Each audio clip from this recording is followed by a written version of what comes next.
And welcome into Cosmic Koolaid. This is episode 6. I'm your host, Corey Short. And in the booth with me today, I got none other than bluesman, Mr. Riyen Roots. Ryan, how you doing, buddy? I'm doing well. How are you doing, brother? Good, man. Welcome to the show. Well, so good to be here, man. Glad to have you. See, here you coming in like Larry did with them glasses on, making me look bad. I got to find a way to look cool like you guys. Those other glasses, I couldn't see You're anything. Cosmic Kool-Aid. You already got it, bro. You already got that. You got your deep blues voice going on. That's early. the way it be sometimes. Well, how's life? What's new? Oh, man, just staying busy. I mean, that's the point, just grinding. That's all we can do. Just keep going every day. So tell our audience what projects you got working these days. Tell me what bands you're in and duos and all the things you got going on. Cool. Well, currently I'm focusing on my duo and my band, which people who follow me know that I do a lot of solo stuff. But lately I've been trying to, get back into my band, the camaraderie, the brotherhood. Just, we're coming together working on a new album. Finally letting them in after all this time. Finally letting my brothers in. And this is Roots Dore. Roots Dore Band. Yeah, RDB for short. Who are all the members of that band? Yes. As Kenny Dore, River Dave. His name is David Kenny, which, is kind of funny when you got a guy already named Kenny in your band. So we got that. And then myself. And we have lots of members that we add. We can be up to a 6-piece band at every time, but we're mostly focusing on a 3-piece right now. Okay. Steve Ray Vaughan kind of thing, but with acoustic. It's Mardi Gras coming up here. Yeah, that's and true. I know that this time of year is taking you down south in years past. Yeah, we usually go down to New Orleans at least once a year, and it's kind of funny. I've honestly not been down there during Mardi Gras. I go down there first week of Jazz Fest every year. Okay. So, yeah, I've never been at a Mardi Gras. And people tease me. Some people man, you ain't missing much. And I'll be honest, the people down there who are listening, they know what I'm talking about. They're like, you come at the right time. So is Mardi Gras a completely separate vibe than Jazz Fest time? It depends on what your intentions are for going down there. Right. I go down there for music. First week of Jazz Fest, you're getting all the people who are playing Jazz Fest. They come there. They hang out and chill. I'll be hanging out with Cyril Neville from the Neville Brothers, doing our thing. It's one of those things where you're just like, man, if I hadn't shown up at the exact time and the exact place, I wouldn't even know these people. And so the first week, you get to it's like a convention. You get to meet everybody. And so there's strategic reason why we've gone down there the first week of Jazz Fest every year. Not the second, not the third, but the first one is. And I recommend that to people touristy, go down there the first week. You'll sit down next to maybe a hero of yours. You never know, while having a hero. Or a mufalada in that case. So that kind of networking is probably priceless for you. Invaluable. Yeah. Absolutely invaluable. I mean, we got to play WWOZ, which is up next to WNCW locally, my favorite radio station in the world. And we get a whole hour during Jazz Fest. Kenny and I just on the radio. And that's just you can't buy that. Right. You know what I mean? And so is that where you met Bob Margolin? No, I actually met Bob Margolin in Nashville. I was playing a show across the street. Actually, no, let me rewind a little bit before that, if you don't mind. I was playing the White Horse Black Mountain, and I was probably the third act that they had booked there.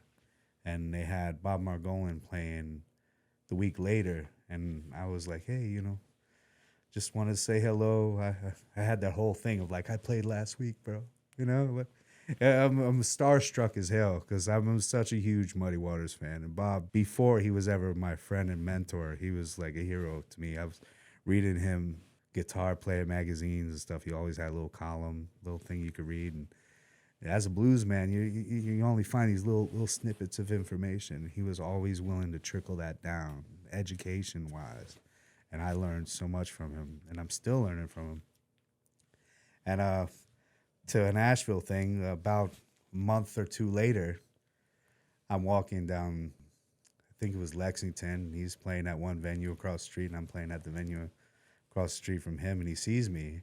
He hollers out. He says, hey, Roots, you playing across the street? And I looked at him, and I saw who it was, and I couldn't believe it. I was just like, oh my God, it's Bob Margolin from Muddy Waters Band, And he remembered you. and that he called my name out before I ever said word number Nice. one to him. You know, that was beautiful to me. It made my heart smile. And I went in and I've never given this to an audience in my life, but I was like, man, I'm just want to get this gig over with and go and jam across the street. You know, that was terrible to think of because I give 110% to every audience I meet. But that night it was beautiful, and I went over there, jammed with him for a little bit, and after that, it's been, I want to say, 13 years later, and I'm probably one of the only few people I know who can say I've played with almost every living member of Muddy Waters Band that's come through this area, and that just makes my heart smile. And Sure. Bob, he was on the last album too. He was on our album that we recorded at Echo Mountain, the Roots Dore, the Blues and Beyond is what the album is called. And he was on a tune called Not Going to Hill, and it just made my heart smile just seeing all that come to fruition. Who's your favorite blues artist of all time? Blind Willie Johnson, Blind hands Willie down. Johnson. I come from a very spiritually based, family, and I found this beautiful spot in blues where a lot of people accuse you of doing the devil's work when you do the blues, but then I realized that so many of my heroes, we were just the most overly religious people in the world. It's the only reason why we're singing about saving our souls, because we're so worried about it, And Blind Willie Johnson, he had an album that he came out. He's literally the only person on the Voyager golden record that is sent out into space. Dark was the night, cold was the ground. When I get buried, they're going to put that, it's in my will. That's the one they're going to put me down with. And he died by himself from pneumonia, burning his guitar while keeping his wife alive, like trying to get anything they could to keep themselves alive. And then he ends up on the Voyager golden record that Carl Sagan sent out to the universe. This sounds like some really, some shit that was thought up on some really good psychedelics, right? It sounds that way. It sounds crazy. But it was just life before we got a hold of that. It was just life, the way people were living. Like, man literally had to burn his guitar to stay alive. And that's something. That's good storytelling, for sure. And the music is just amazing. Talk to me about how you ended up in blues. Tell me about your journey from your beginning in blues to now. Is that how music started for you? I can honestly say that my mom was the most influential person that ever taught me anything. And she was very adamant that a man should sing like a man. Before everything going on, you can be whoever you want. She was very like, hey, if you don't sound like Johnny Cash, Muddy Waters, or, Frank Sinatra or something, like, you're not singing as a man. And I'm 3-4 years old when she's saying this. I'm 40. I'll be 45 in May, and I've literally been doing this for 40 years. That's all to my mom. I was her MP3 player when she needed it. She'd be doing dishes and be like, sing me this song. I would do it, Just, you're in the kitchen, you're making my mom happy. It's so beautiful. And in all of that gratification she gave me from doing my voice, she got me early on performing in Atlantic City, New Jersey, which is where I was born. Spent the first 18 years of my life. I was at 7 and 8 years old on the March of Dimes telethon. I did 2 years in a row on television. We couldn't even afford cable at that time, but I'm on cable at that time. That was something that made my heart smile, and I made enough money to take care of my family for 3 months off of that, which I'm 7 years old taking care of my family. That made me, me for a long minute, man. That's always been my motive. No doubt. So that's why we grind, man. Dude, you have to find something bigger than yourself, because if you make it yourself, you're gonna find comfort zones. But when it's bigger than you, you gotta follow through.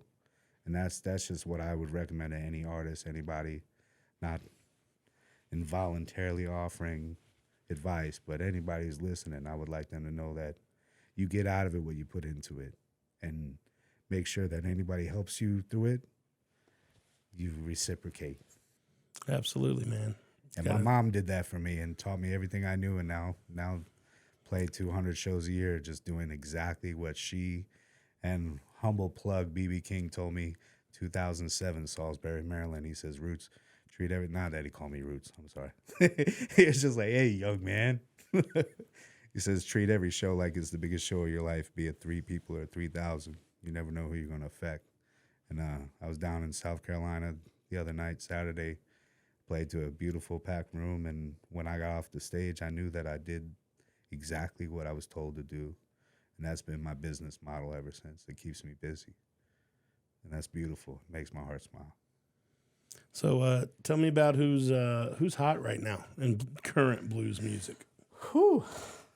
This is the second coming, man. There's like in the 60s, they had this whole thing that happened where people were coming through the 64 Newport Folk Festival, and Muddy Waters did his Got My Mojo working.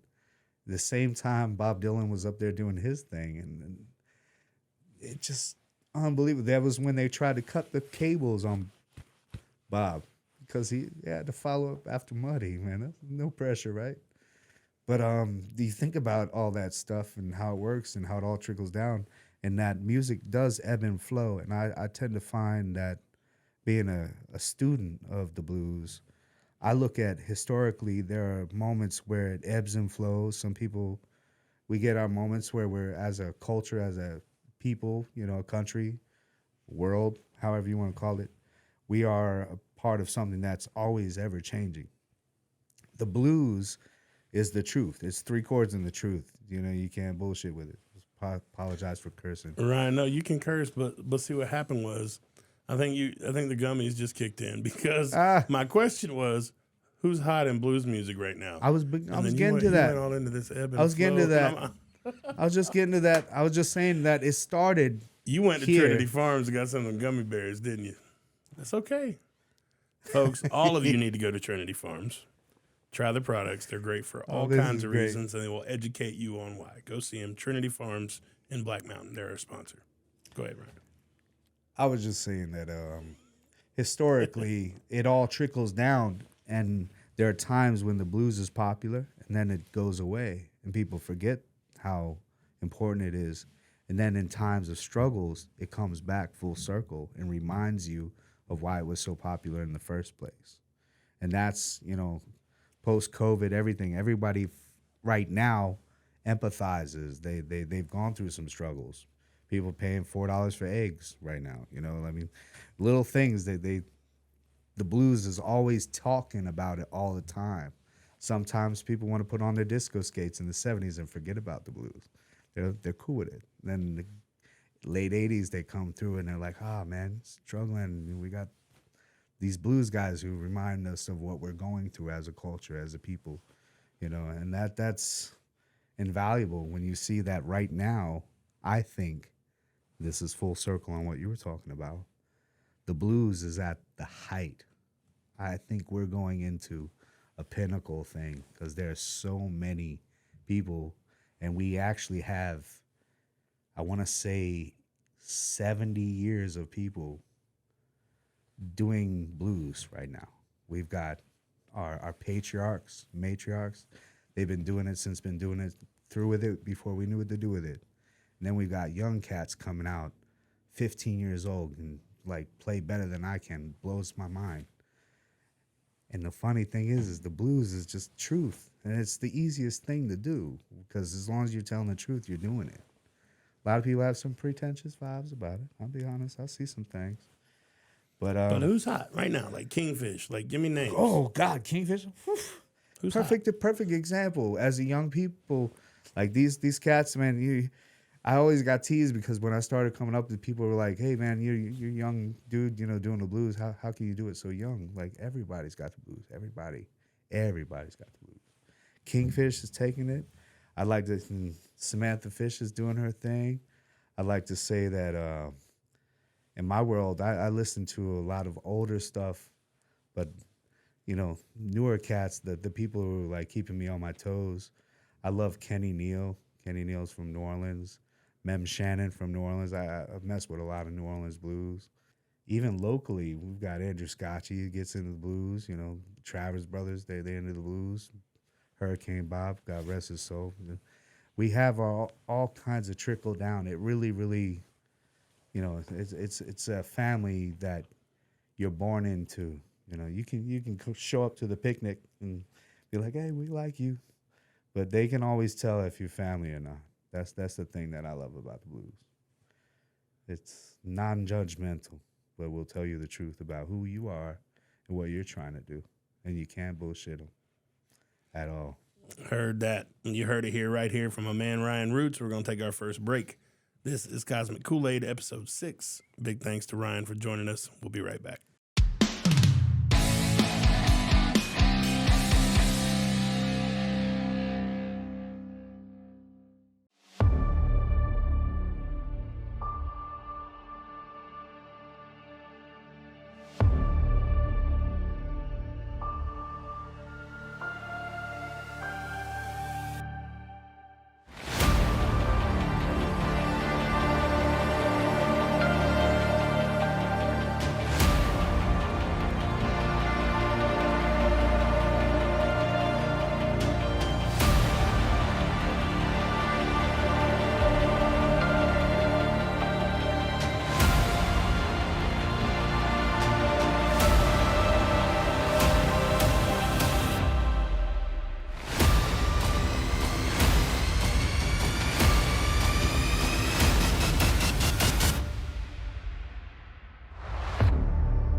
And welcome back to the program. I'm your host, Corey Short. This is episode 6 of Cosmic Koolaid. We got Riyen Roots in the booth, and we are talking about all things blues and Mardi Gras and jazz fests and a whole bunch of other subjects to get into here. But the white balloon thing, are you following it at all? I've seen it. It's getting worse. Like, there's more of them coming. I've seen that. I've tried my best not to follow news since the COVID thing. Trying to focus, and some people think it's selfish, but I'm aware of these things that are happening. I scroll. Right. And if it catches my interest, I'll click on it. But a lot of time I'm like, Bloom, South Carolina. Let me know when it's planes. There's a whole lot of news. It's a whole other world. There's a whole lot of news that just goes right past me, and I could. This particular balloon thing's got me messed up, man. Really? And they keep coming, and nobody knows where they're coming from. Yeah, I seen it in Canada and stuff like that now, and it's like, I mean, I don't know. I'm like, you don't mind everybody being all on our internet, but a balloon comes. I'm ready for some answers. I'm ready for our president to speak on it. He's not even said a word. So there's that. But anyway, so we got the chance to work together. For many about years. What, 5 years ago now? I think, yeah, we're about 5 years now. And we got to make a music video together. It was actually my very first music video of what went on to be like a 12 music video career. It's not like this big, huge career. Yeah, women. No, but it makes our hearts smile, man. It's one of those when we send it out to every booking place we play 200 shows a year. I couldn't get those gigs if it wasn't for me saying, hey, we can make them dance too. Yeah. And that's great. Now, see, that makes me feel good. Yeah, that that's actually true. added value. Very much, to your career. very much so. We send 2 videos. Blues, man, we don't like get viral, unless we like go to a after hours place in New Orleans or something like that. You know what I mean? Right. Making jokes. If you go viral, it's not normally for good reasons. I shouldn't have said that, but ADD and blues, it happens. I just want to say, man, Corey, I thank you so much because like that video has literally gotten us so many gigs. I mean, literally hundreds of gigs. Good. Hundreds. We do 200 a year, and that was done. I don't remember. It was like 5, 6. Well, it had to have at least been 5 years ago. Well, if you don't mind, I'm going to go ahead and show my audience the video. By all means, yes. Right. Y'all take a look. We'll be right back. Said I love these women, can't get them off my mind. Yeah, I love these women, can't get them off my mind. Yeah, I see 'em all around and I wants to make 'em mine. I said I love these women, can't get 'em off my mind. Yeah, I love these women, can't get 'em off my mind. Yeah, I see 'em all around and I wants to make 'em mine. Now the women's in the city, they be looking oh so fine.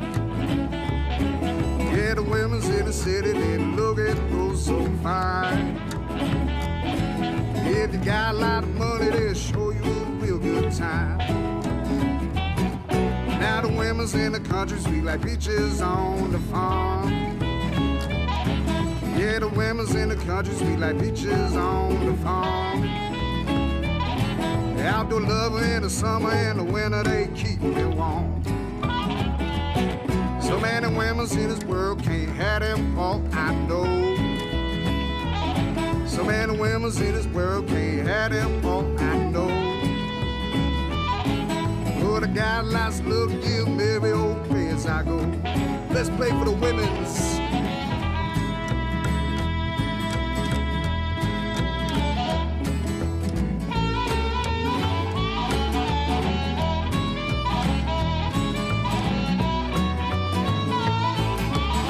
One more time for the ladies.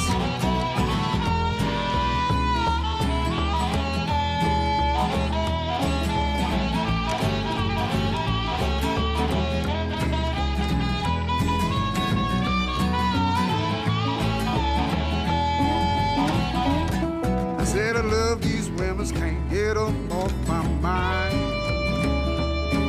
Yeah, I love these women, can't get them off my mind. Yeah, I see 'em all around and I want to make 'em mine. So many women's in this world can't have them all, I know. So many women's in this world can't have them all, I know. But I got lots of love to give 'em every old place I go, yeah. Well, I'm hooked and I got to go. Hooked and I got to go. Another city, another country, another show. Roots booked and I got to go. Said I got lots of love to give 'em every old place I go. Yeah, I got lots of love to give 'em every old place I go, yeah. I said I got lots of love to give 'em every old place I go.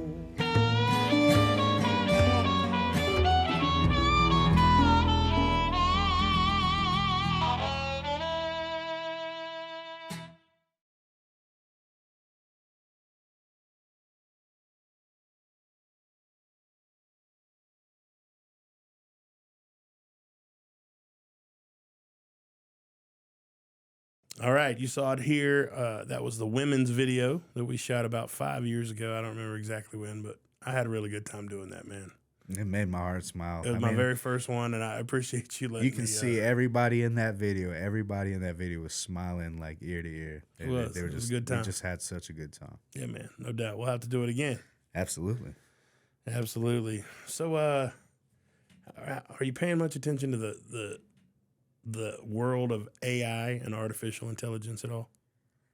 I'm intrigued with these robots that have come out by Kurzweil and other people who I have a little thing because my ex, her father actually worked with Raymond Kurzweil, who is part of the whole AI. I mean, literally invented all these keyboards, Kurzweil keyboards, and then went on into AI. And to see how they interact to conversation has been very interesting to me, especially when they're like, hey, you know, we're not going to like just throw you away. We'll see you in zoos and stuff. Dude, it's about to take over the world. I know. AI is about to take over the world. I'm hoping they hear me in the future and be like, oh, that was a real dude. Let's keep that for... That's what I'm saying. Like, I just saw a video yesterday. David Guetta, is that his name? I don't know. Geffen? No, the DJ. He's a big European, plays all the festivals, raves, you know. I think it's Guetta, but I think it's Guetta, David Guetta. Anyway. Gotcha. He's in front of this massive crowd, and he punches in, write songs in the style of Eminem and have it sound like Eminem. And he starts popping in these like Eminem bars into his beats that were not done by Eminem, but sound. So it's got Eminem's voice, but off of a robotic kind of algorithm that makes him spit how he would if he was still basically alive. I mean, no, he hasn't passed away. I'm thinking about when they put Tupac in the digital form. They had him already hologram. I was like, man, I'm living in hologram times. They got Tupac on stage. Yeah, that's exactly what's going to happen, though. Creativity is going to be a thing of the past. Well, I mean, you're not going to have to think that hard to produce what you've been doing your whole life. No, I'm glad you said that. I feel that. Authors are going to be able to talk to this thing and say, write me a book about a 10-year-old kid. We don't even need robots for it. We've got humans out there doing that right now. Humans are helping move that along. Yeah. We're not even fighting it. Oh, I know. And they're learning. It's amazing and terrifying. I call it boots and pants. If it's used for good, it's going to be great. You know, like they're saying you can sniff, or these robots will be able to sniff out Parkinson's far before any symptoms would show or any tests would show. Parkinson's. That's something I can embrace. I mean, if it's going to help us medically, I literally have a brother with Parkinson's, so that hits close to home. There's if there's something that could help him with that would be beautiful. But I don't necessarily want to have my music dictated and my emotions, you know, like put through an algorithm to let me know what I should listen to or anything like that. I love technology. I love seeing the world change. I used to be a big fan of the Jetsons, and I watched the Flintstones at the same time.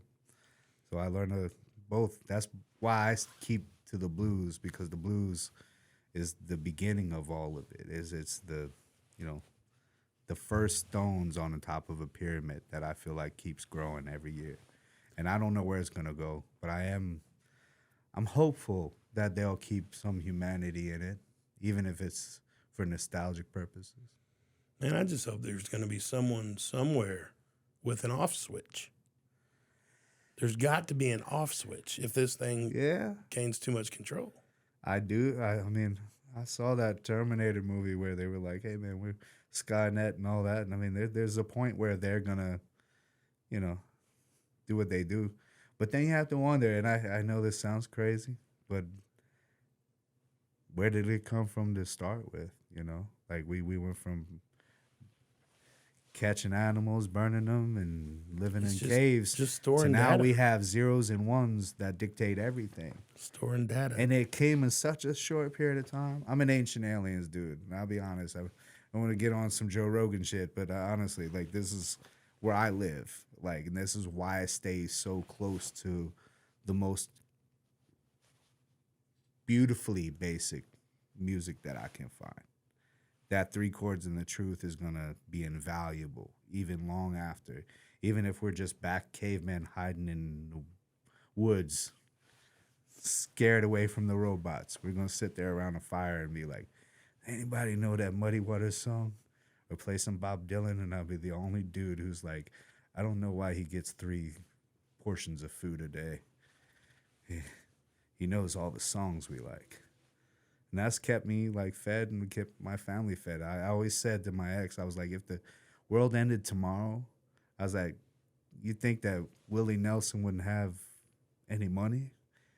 Even if money just disappeared, they would hire him. We would all just be like in some kind of like post-apocalyptic community still doing Burning Man in our own way just to keep the morale up, you know? And I'd like to think that being a kind of musical historian, I do over 120 years worth of music. That's why I got the name Roots, because I play everything from the blues of the roots, everything else is the fruits. And then that's where I got my name from. So I can play you 1,800 songs that'll blow your mind. I play old Irish ballads. And they're like, oh my God, we haven't heard anyone do that, you know? And I'm like, well, that's why they call me Roots. It's unfortunate you didn't bring your guitar, so you can rock that right here for us. I'd love to hear an old Irish ballad. I can do one without it. Yeah? You want one? Yeah, give it to me. St. Patty's Day is coming up. Let's go. Not about plugging any other venues, but I do have an upcoming St. Patty's Day show I'm doing in downtown Asheville. You can plug it. Go ahead. We'll be at Koolaid downtown, and I did this song. This is so funny to do it a cappella. I'm gonna try my best. This is called the Ald Triangle. Do you want to hear it, the whole thing? Or just a little taste of it? Give me a little taste. Little taste. I was going to say the whole thing. We'll save the full version for when you get the guitar. Let me tell you, being a musical historian, how it goes. And then being unapologetically Irish, that's my thing. Every time I shake someone's hand, they see I've got my Triskelion right here. Let you know where I'm coming from. So this is about a bunch of guys living across a river in a prison, across a river from a bunch of women in another prison, and they're separated by this river, and they can holler at each other, you know, back and forth. They can kind of hear each other just enough. And then there's this, the Dubliners did this originally that made my heart smile, and I like to end shows with this sometimes. I'm going to jump into just the best lyric of it, you know, since you don't want to hear it's a thing. Up in the female prison, there are 35 women, and among them I wish I did dwell. Than the old triangle, when jingle jangle, all along the banks of the Royal Canal. And that's about a guy trying to get laid in prison, singing across as high as he can. High, you know my voice is a lot lower. Sure. But I try to do it as authentically as I can. I don't know if it sounds like shite or not. But yeah, I'm unapologetic Irish, and I don't mind saying it. And then some of us, we have heart, but maybe not the best voices. No, dude, that was cool. I dig it. I appreciate it. It was a gift for sure, because I was very humble. I'm not used to doing that on Patty's Day love. I appreciate it. I'm not used to doing that on the microphone in such small. Yeah. So, where's your favorite venue that you've ever played? Your favorite stage ever? Biggest, and this is not. No. I got it. Yeah. To be honest, and it's so funny. Like, I asked my friends, like, dude, what statement do you hate the most? Or, like, when people say, to be honest. Like, you're coming up with some bullshit real quick. No, but really, I was mentioning earlier that when I was a kid, I played Resorts International Casino in Atlantic City, New Jersey, where I was born, in the Frank Sinatra wing in 1978.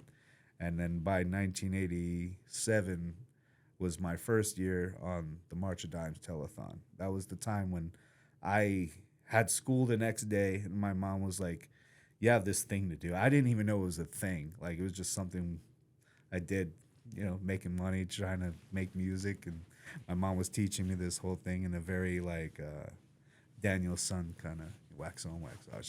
She was master at it. And to see myself on television for 2 years in a row as a kid in Resorts International Casino was huge to me. There was Patti LaBelle there.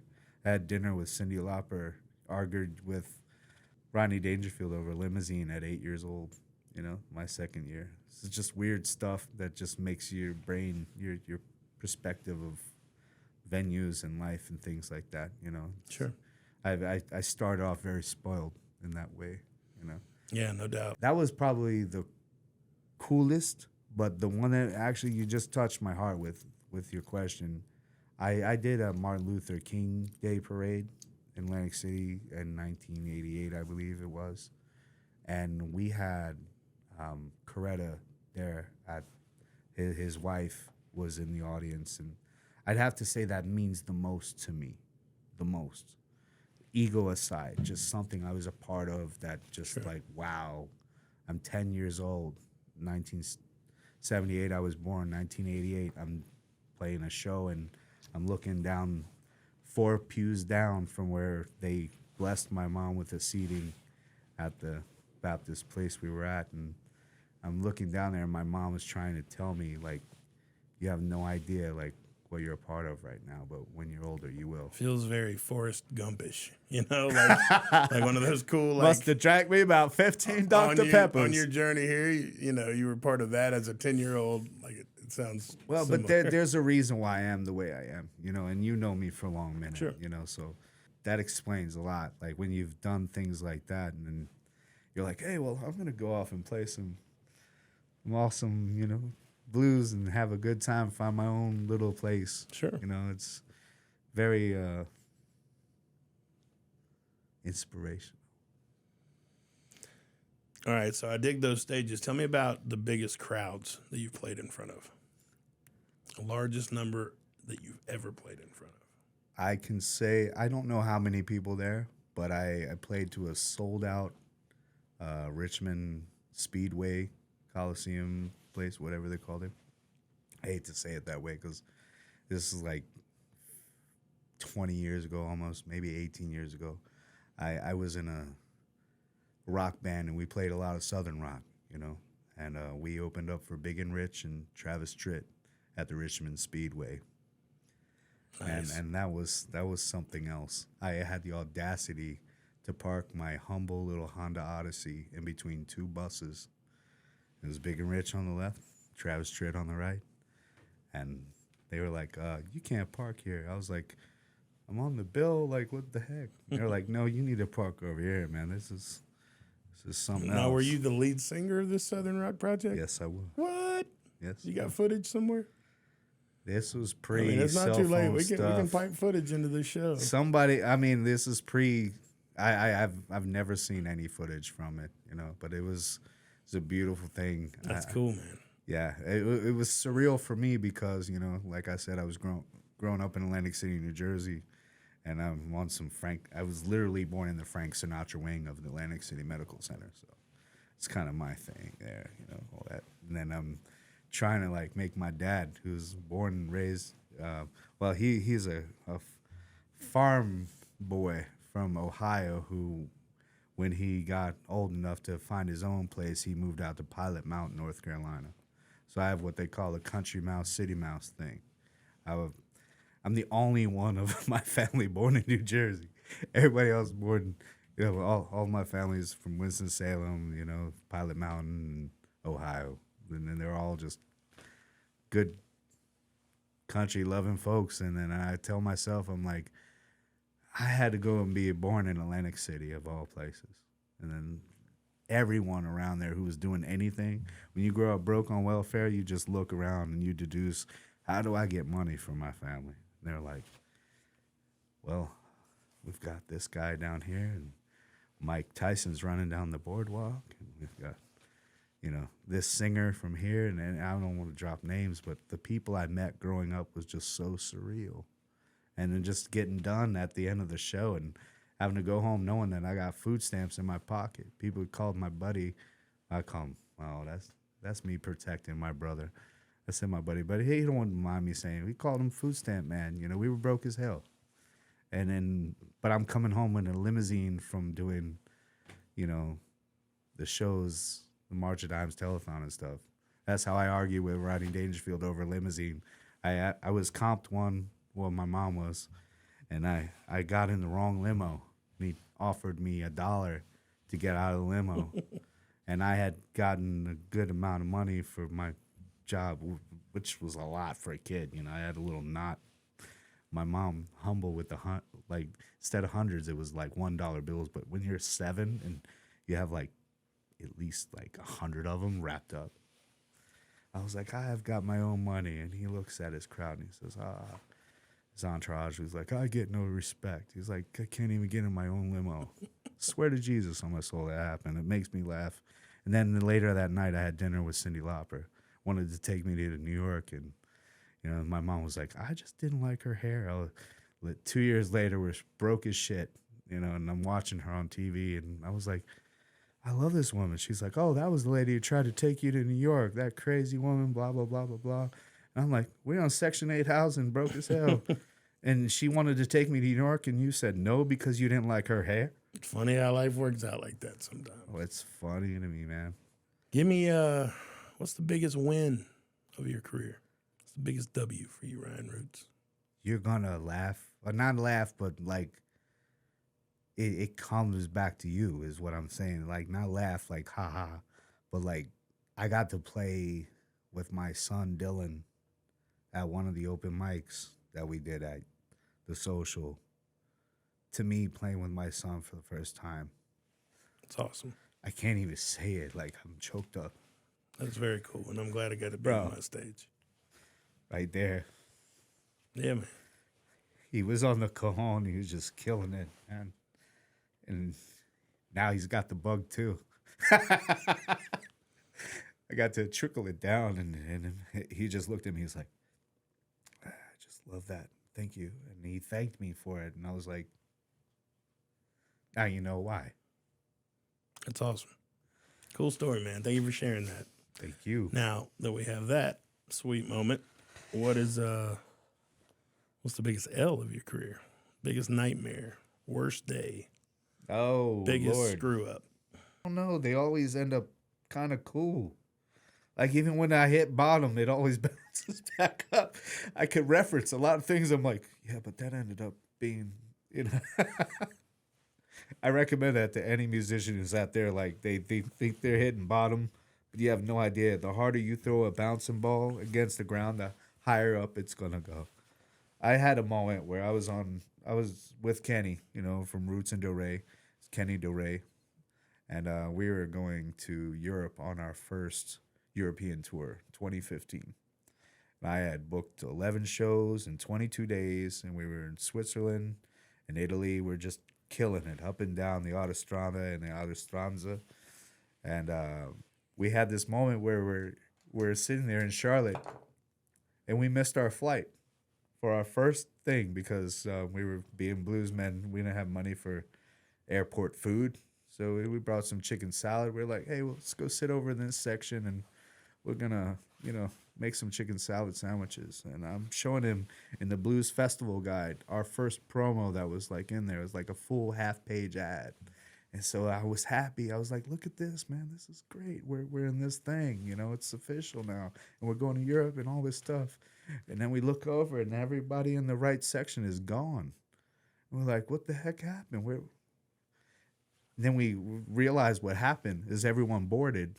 Now, granted, my gear for my whole entire European tour is on that plane heading to Milan, Italy.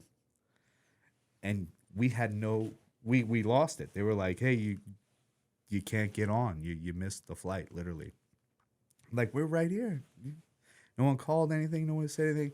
And that's, to be honest, I mean, it's because we were broke and trying to find a way to just eat some chicken salad sandwiches, man. Right. You know? I mean, that was really why we missed our flight over chicken salad sandwiches. We're trying to save $5 a piece, you know? And then Kenny being an amazingly handsome kind of, you know, he's a Richard Gere kind of dude. He walks up to this lady who's in charge of the flights. She's like, well, I can get you like to, you know, we can bring you to Germany, and then we can take you over to Italy, you know. You'll only be like a few hours behind. You know, he worked his magic, and he literally, and I highly recommend this to anybody. You shove little cash underneath someone's keyboard, they'll appreciate it. That's all I'm saying. I'd like to say because he was handsome and everything, which was true because we were on the plane, and they're like, you have no idea who you're sitting next to. They thought it was Richard Gere. I mean, I'll just plug Kenny all day because he's not here. But we ended up over there, and my whole time I'm sitting there thinking, like, I have a $3,000 guitar. I have a $500 amp. I have all this stuff. I'm thinking about all the money that I've lost that went to JFK, and it's circling around over and over and over, and no one's going to pick it up. Someone's going to steal it for sure, right? Because I didn't know any better. And then 3 days later, in Ticino, Switzerland, we have this guy come up and brings us my guitar and my amp. And that was the scariest and hardest moment of my career, because here it is, the most volatile situation you can be in. It's your first European tour, right? And I have no guitar, no amp, no clothes, nothing, all over some chicken sandwiches. And that's all I have to say about that. That's a pretty reasonable L. That's a good I mean, it was hard because it was like one of those no pressure environments. Like, dude, you got this. I was like, not at all. And then on top of it, Kenny had blown out a tube in his amp, and then we had to call all around Italy to try to find an amp for him. I just love how the blues is always spanking you all the time. It's just like always testing your metal. All right, folks, we're going to take another quick break. We'll be right back for our third and final segment with Mr. Riyen Roots. I'm Corey Short. We'll be right back.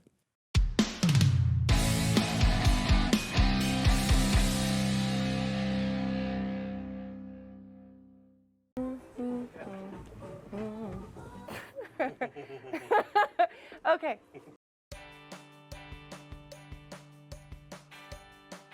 Hey y'all, I'm Dunbar with Instant Karma Asheville. We are a one-stop hippie shop and a true Asheville experience.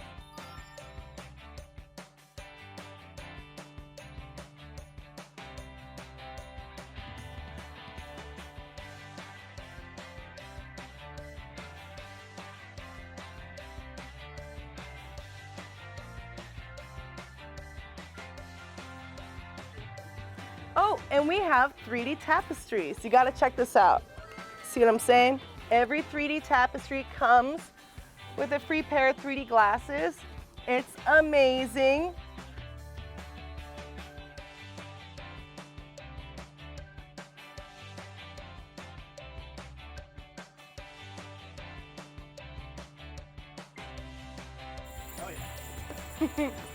We've got grassroots hats, belly dancing gear,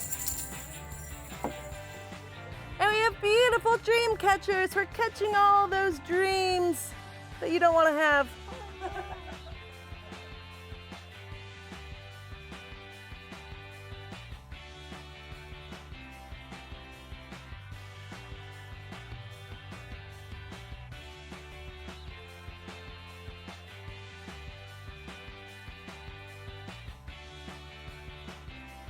We have locally made Asheville soap.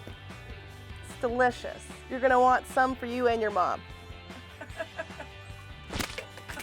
Those would be incense matches. They're really great for the bathroom.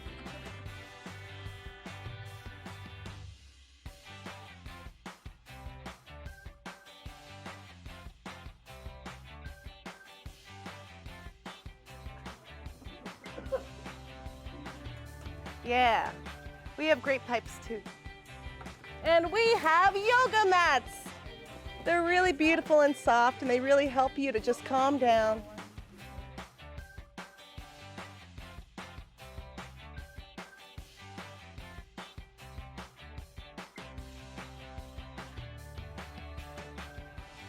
We sell dragon eye journals and pendants. All sorts of beautifully made local stuff.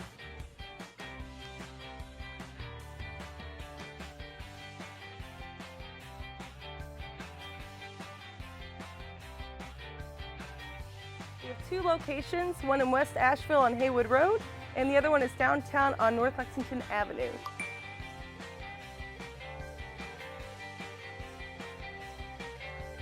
Make sure you check out our online store at instantkarmaasheville.com. And I can say we are the place you want to be.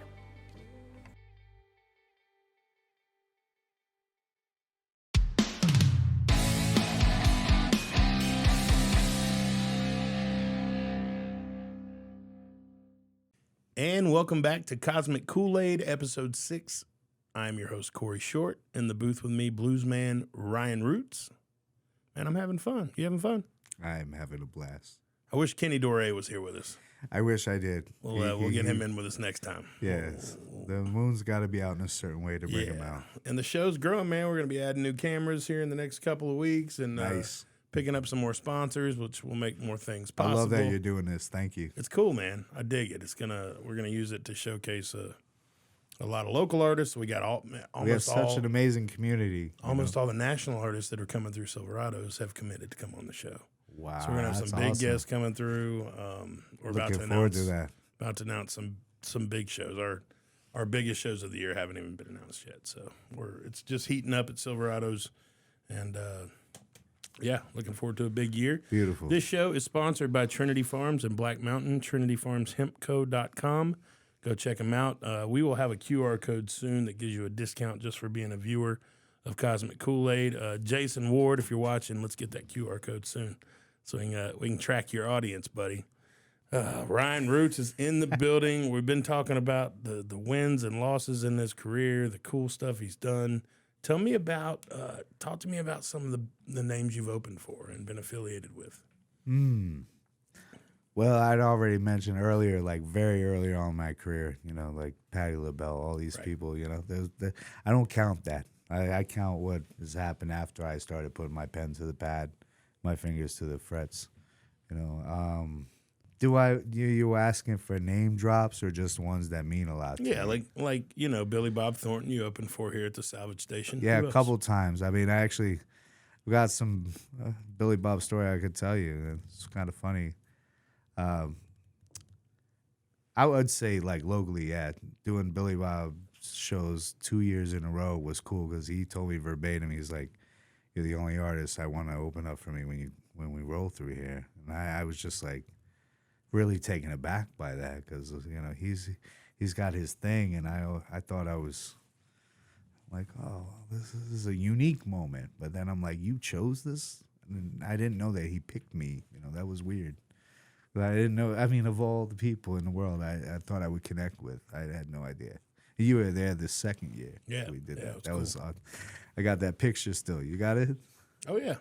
That's Yeah, beautiful. man. Yeah, he's such a laid back dude. I mean, he's more of a musician vibe type dude. When you're hanging out with him, like all of that other stuff you think about, all the movies, everything, it's very important to him that it's just separate. That's a whole other thing. Don't talk to him about it. We won't. Two things you don't talk about: the acting and Angelique. As long as you're good with that, you can talk about anything, which is basically music, which is beautiful. And I had a funny moment, and I have to tell it because, God, for prosperity, whatever they call it, posterity. I bought him an album because he and I both mutually very much invested music-wise into this guy named Blaze Foley, and he grew up in the same town that Blaze Foley did. Now, Blaze Foley was an inspirational dude and best friend to Townes Van Zandt when he traveled around. And they made a movie called Blaze, which I highly recommend everyone check out because Townes didn't get his own movie, but Blaze got his own movie. Let's just put it that way. The man did everything under the sun. And knowing that, I brought him a record that I brought from him. I bought it at a record shop downtown, Harvest Records. And I couldn't believe they actually had it. The one that I wanted was there in the bin. And I brought it to him. And he was like, "Hey, you want me to sign this?" And I said, "No, man, I already signed it to you." And he was like, "It's the first in my life someone signed something to me." I was like, all it said was, "Thank you for letting us open up. I appreciate you, Billy." And that was it. And he was just so taken aback by that, like that I didn't want his autograph or nothing. I was like, "Dude, you're letting us open up for you. That means a lot to me. Thank you. I'm not asking anything else. So this is for you." And after that, it just was a moment of solidarity between two dudes who were like, we kind of saw each other. It made my heart smile. Just walking away from that moment saying, because my buddies teased me, my ex at the time, I'll tell you a little something just to make people laugh. My band teased me like, "Where's your wife at?"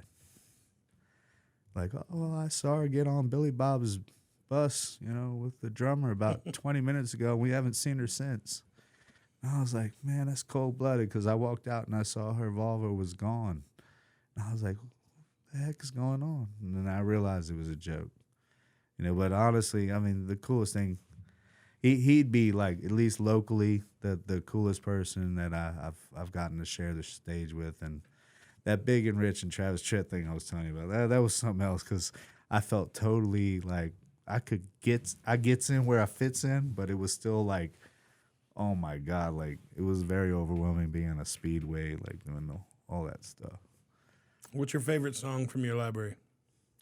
For Songs my own Songs music, you've written, yep. I can honestly say, and I have to go based off of crowd response, like things that I know for a fact have meant a lot to people. I have 2 songs, if you don't mind my saying. One is If I'm Gone.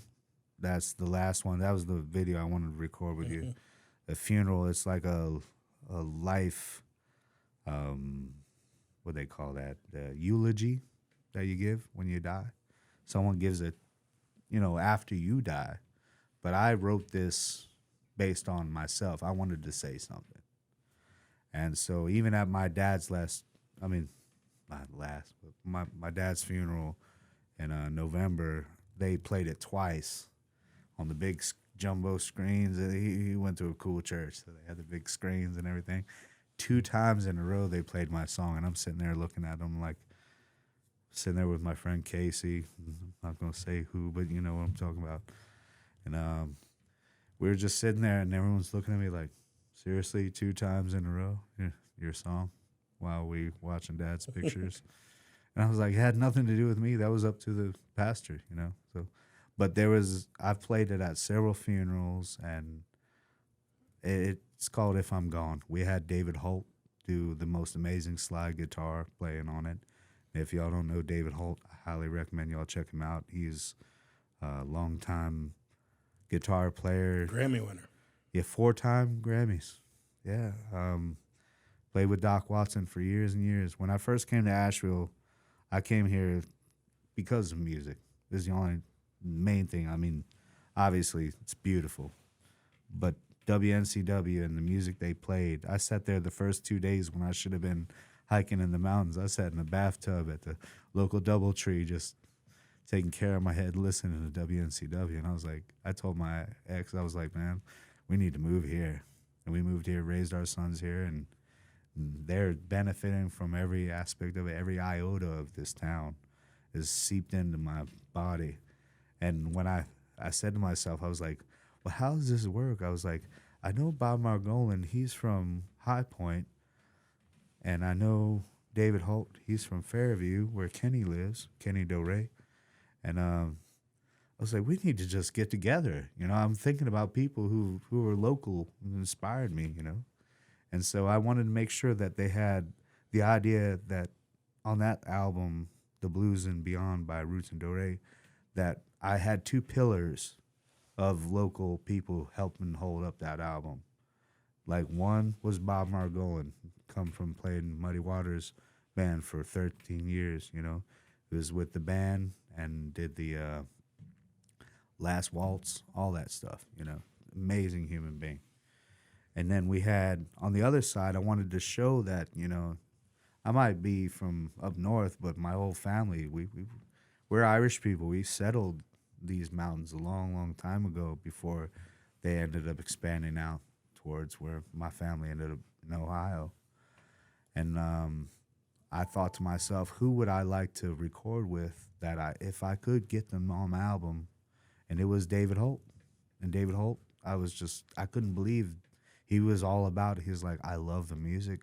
He literally said that my song, Push Me Away, he wanted to cover it.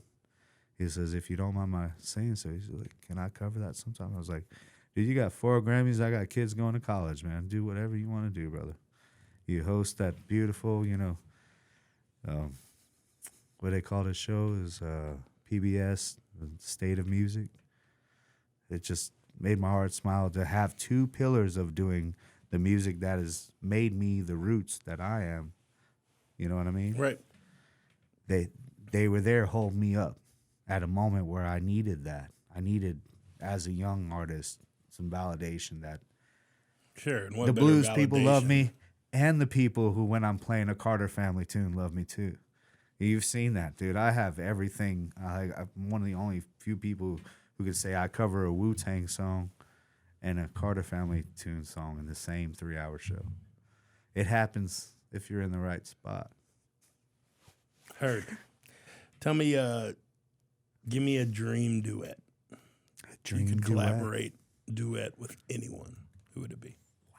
That's a great question. Honestly, and I have no qualm saying it, but I want to touch the Dalai Lama on my mountaintop. I would love to collaborate with Tom Waits, which is actually impossible, which is why it's the top of mine. Tom Waits, for sure. He's literally my favorite songwriter of all time, period. I have my favorite performers. I have my favorite singers. I have my favorite songwriters. And he is my favorite songwriter of all time. I actually introduced him to a couple that was at my show 2 days ago. They never heard from him. And we played 3 of his songs in a row just to make sure that they went away with knowing at least my interpretation of what he is. All right. So Tom Contributed. Waits. Tom Waits is the dream duet. Tell me about the dream. Hands down. Tell me if you could play any venue in the world. What's your dream venue? Stage. I have to pause for a second because I have one that's kind of geeky and personal, which is like I always thought if I get back to Italy again, I want to play, like one of those amphitheaters, just the old Roman amphitheater, kind of like perfect example is Pink Floyd live at Pompeii. And that's it. It's about as dope as it gets. Or, like they do the Giza shows, they play right in front of the pyramids, but without all delusions of grandeur. Where would I like to play? I'd like to say out of all the blues venues that are still around. No, actually, let me take it from that. I don't even want to go venue. Let's go all the way. I want to play Jazz Fest. I want to play Jazz Fest in New Orleans. That's like my heart.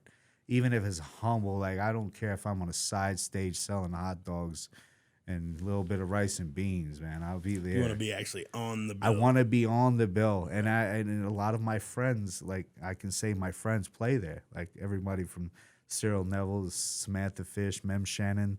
They're like, bro, you can do this. You just got to, you get somewhere your fits in.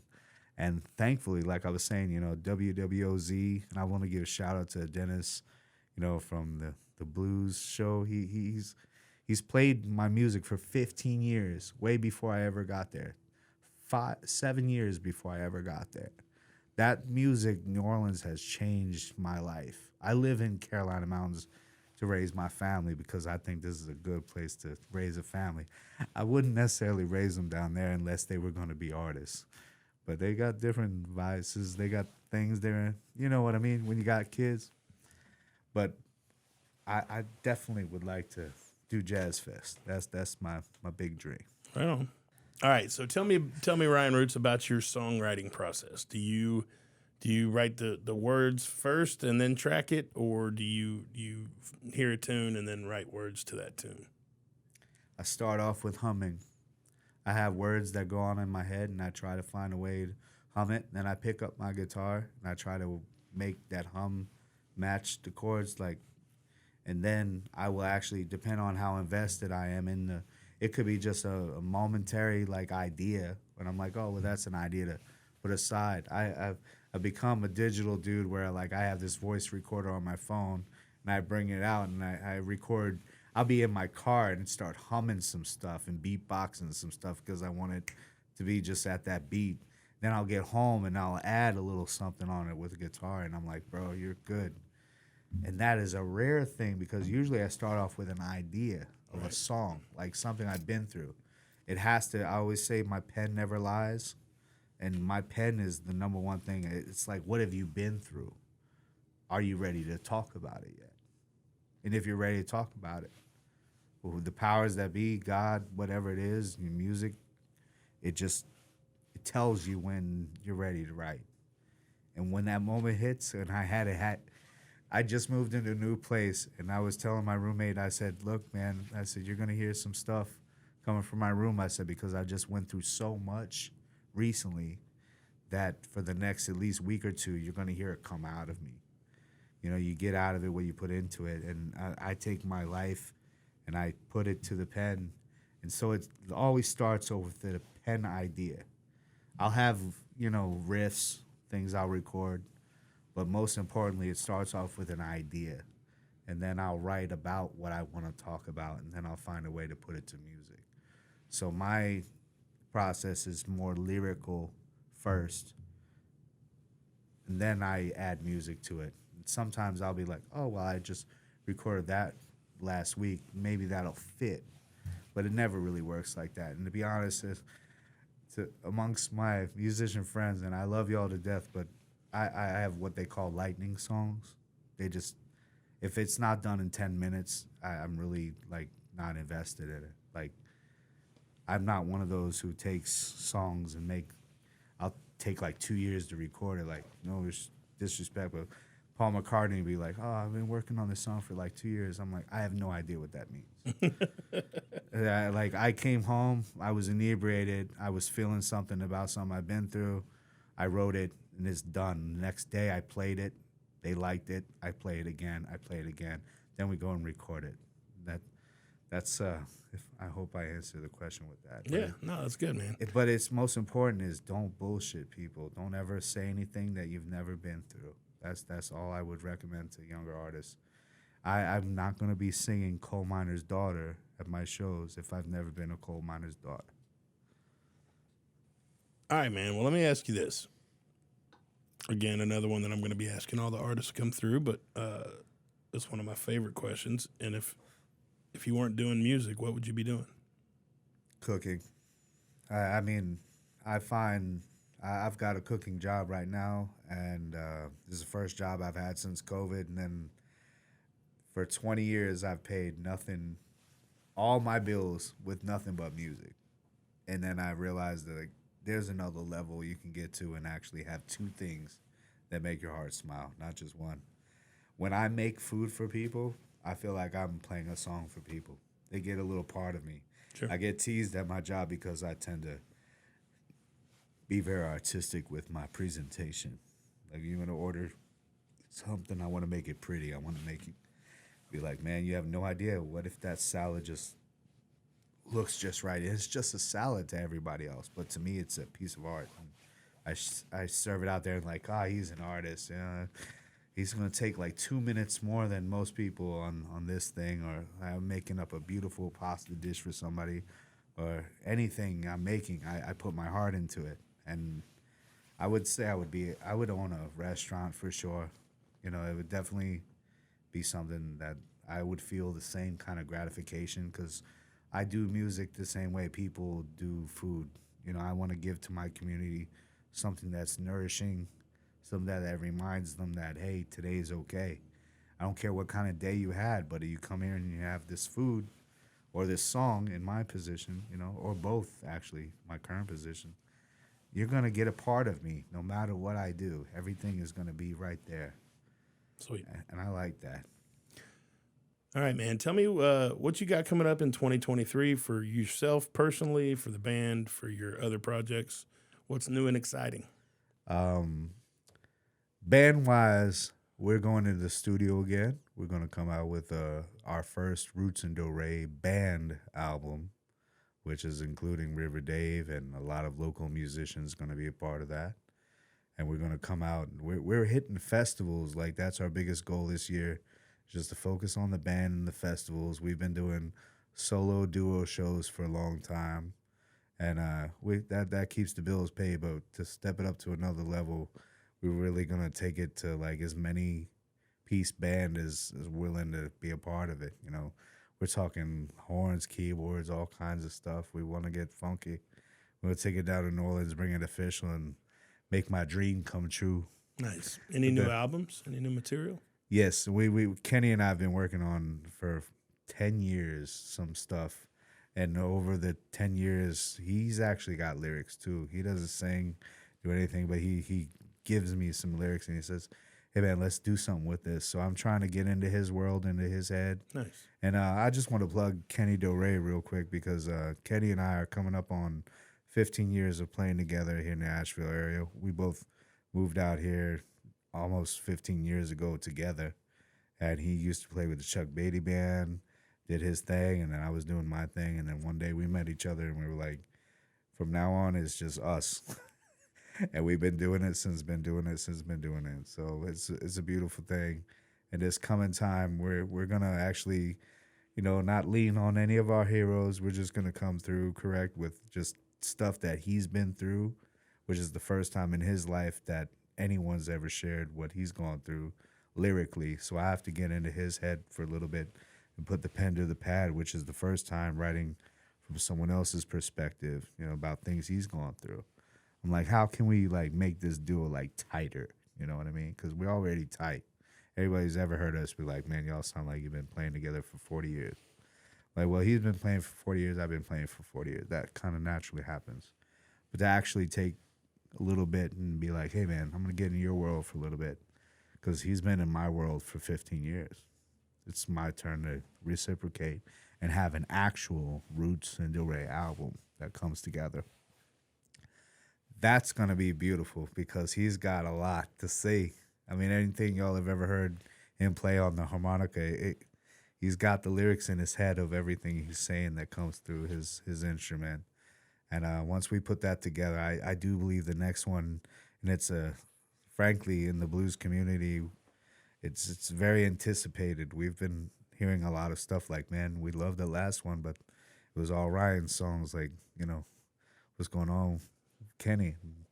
I'm like, man, he's been doing this. He used to play with John Lee Hooker, Maria Muldaur, all kinds of people. I mean, he's been there and done that. Like, hung out with Hunter Thompson, John Belushi, like literally kept them out of a fight together, which I could tell you another story, but it would go on forever. How he and John Belushi and Hunter Thompson in one evening kept each other from fighting each other.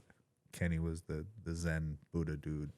And it all was from the chill blues. I'll tell you later. But anyways, we're going to go on and record all the stuff that we got going on that we've been thinking about. And River Dave is going to be on this album. Last album, we just did like upright bass. And, we had Tony Black, played with Marshall Tucker Band on upright bass. And he's local from Black Mountain, amazing friend of mine. We had David Holt, as I mentioned earlier in the segment. He was part of it. And then we have Bob Margolin, who played with Muddy Waters for a long time. But this time it's just going to be the three of us. We're going to go through and just hold our own and show them that we've matured and advanced a little bit. And we've got a lot to say on our own. Expect that in June. In June? Yes, June is the goal. May is the month that I'll turn 45 in May.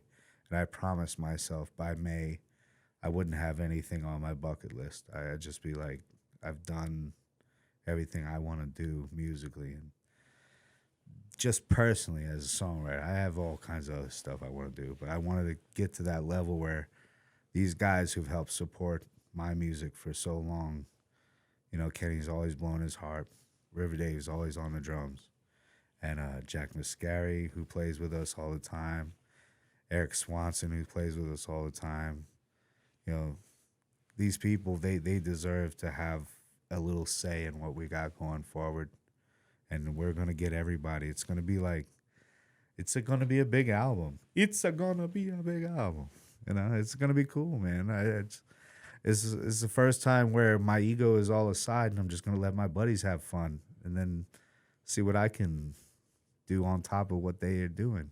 Good. Instead of saying, oh, well, this is all me and y'all play to this. That's a beautiful thing. It makes my heart smile. Good, man. Tell me where my audience can find you for booking, website, socials. You can check me out at RiyenRoots.com is basically what we've boiled it down to. We tried several different websites, but it's just easier just putting under the Riyen Roots. So it's www.RiyenRoots, RiyenRoots.com. If you're typing it funny, Google will fix it. It's a beautiful thing. And I'm the only one in the world, so you can't miss it. And you are available for all kinds of events, corporate. I am open for anything. Private.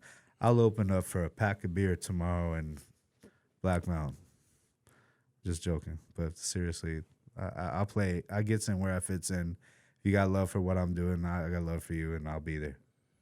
Well, dude, I appreciate your time, man. It's been a lot of fun. We learned a lot about you today. And Corey, have you you always back bring on out with- the biggest smile at me, man. we'll have you back with Kenny Dore a little ways down the road. We'll get Kenny in here and bring your guitars and we'll play some music. Absolutely. But I appreciate the Irish tune and the good times and good laughs. Yeah, I can't believe you pulled that out of me. Yeah, it's so funny. Like in front of an audience, that's a whole other thing. All right, y'all. I'm Corey Short. This is Cosmic Koolaid, episode 6. We're all out of time. Big thanks to Riyen Roots for joining us. We'll see you next time.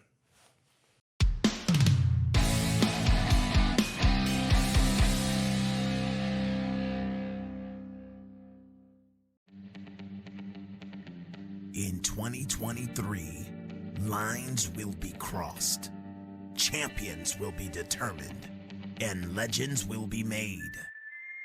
HVW once again sets the stage for great professional wrestling in Western North Carolina, bringing the best talent together for the Showdown Series at Silverados. Featuring TJ Boss, Jada, Stone, Reno, Royce, Luca, Daniels, Marcus, Erics, Michael, King, and King Enterprise. The bar and standard in professional wrestling has always been high in North Carolina. This year, High Velocity Wrestling takes that into the atmosphere. It's the Showdown Series at Silverados.